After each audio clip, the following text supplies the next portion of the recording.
Welcome to the Truth and Reason page. We are a Christian organization, and I believe a Christian has only one mission, and that is the Great Commission.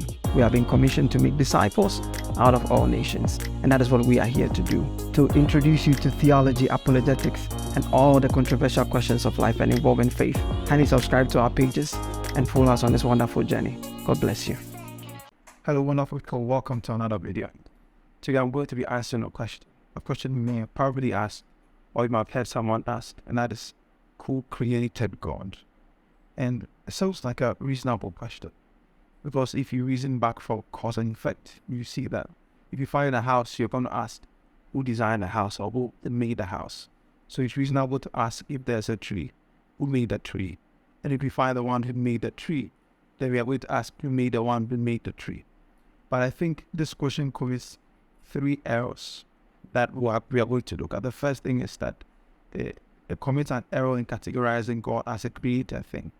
And the second thing is that it assumes that creation is the only means of existence, that is, of coming into existence. That is, if something is not created, it cannot come into existence. And the third thing is that it omits or it forgets the eternality of God. Now let's take it one by one. So the first thing is that the category of God. When you look at Christian theology, you can categorize all things into two: creator and creation. And so to put God in a category of creation will be to commit an error. And if you are working with the definition of Ansel, which says that God is the greatest conceivable being, then it makes no sense to put God in a category of creation or a created thing. Because if God is a created thing, then that logically means that there's someone greater than God. And we are going to go into an endless spiral of who created the thing that created God, that created God, that created, it will keep going. And the principle of Occam's razor suggests that there's no need to multiply elements. So if 1 + 1 is 2, there's no need to suggest 3 or 4.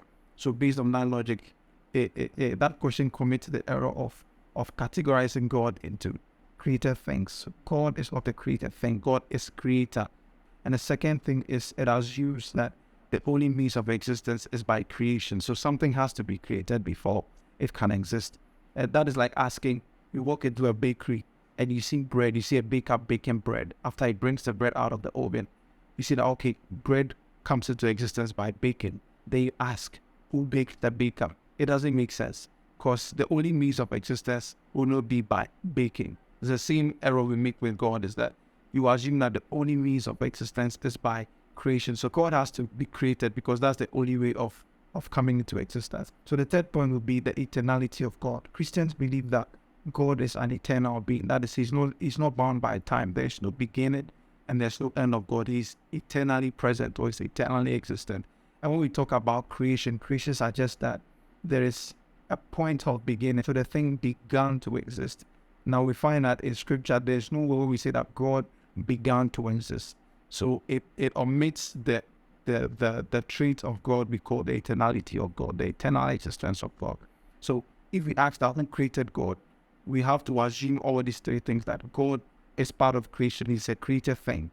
And those who assume that creation is the only way of coming into existence, no. And the third thing is that we omit the eternality of God. The moment we talk about creation, we talk about something beginning to exist. So then, how then do we account for God? How then can we account for the existence of God? I'm going to give you three reasons. It makes sense that the first page of the Bible, the first words of the Bible begins with, in the beginning, God. God is the author of all existence. And the authors of the Bible didn't find any discordance in thinking that, okay, I can just posit God and move on from there, because in their mind, God had to exist for everything to exist. But I'm going to give you three reasons why I believe it's possible. The 1 and 2 I believe are similar, but let's go ahead with this. So the first thing is the aseity of God. Is all property of aseity, that is the ability of a thing to exist of and from itself. And that is one of the qualities of God. God has the property of aseity, that is, he's able to exist of himself. He doesn't need an external thing to create him. He doesn't need anything else around it. If something creates God, then that thing is greater than God. And we are going to keep going and going as I defined to you earlier. So the first thing is the aseity of God. God exists of and from himself. And if we are going to quote Anselm again, is the greatest conceivable being. So if God is the greatest conceivable being, then it is conceivable that he can exist of and from himself. And the second thing is a very similar thing, which is a Latin phrase called causa sui. I hope I'm pronouncing it well. So causa sui is ability of a thing, the property of a thing to create itself. So C.S. Lewis in his book, Letters to Malcolm, Chiefly on Prayer, suggests that some things are so obvious. One of those things is the existence of God being causa sui, that is God creating himself. In himself, he has the ability to create himself. So that is one of the characteristics of God that makes it possible for God to exist without another person creating him. And the third thing I'm going to give you is a scripture from Acts 17, verse 28. Paul, in a meeting in Athens, in the Areopagus, he is debating with the people after he sees an altar dedicated to an unknown God. And Paul says that the unknown God that you are sacrificing to is the the creator of the universe. And he says that in verse 28 that in him we live and move and have our being. God is necessary for existence. If God does not exist, nothing exists. So God has to exist for everything else to exist. Our existence is in God. God is the essence of existence. Nothing can exist outside of God. So God has to be the first and existent thing. If you look at St. Thomas Aquinas' proofs for God, he starts by saying that there has to be a prime mover. There has to be a beginning, somebody who sets everything in motion. And that is the mind with which I'm saying this, is that God necessarily, of necessity, has to exist. As Paul says, he quotes one of the philosophers of the Greeks, is that in him all things move and have their being. So God is necessary for existence. Outside of God, there can never be any existence or existence does not happen. But God is the foundation of all existent things. So who created God? Nobody.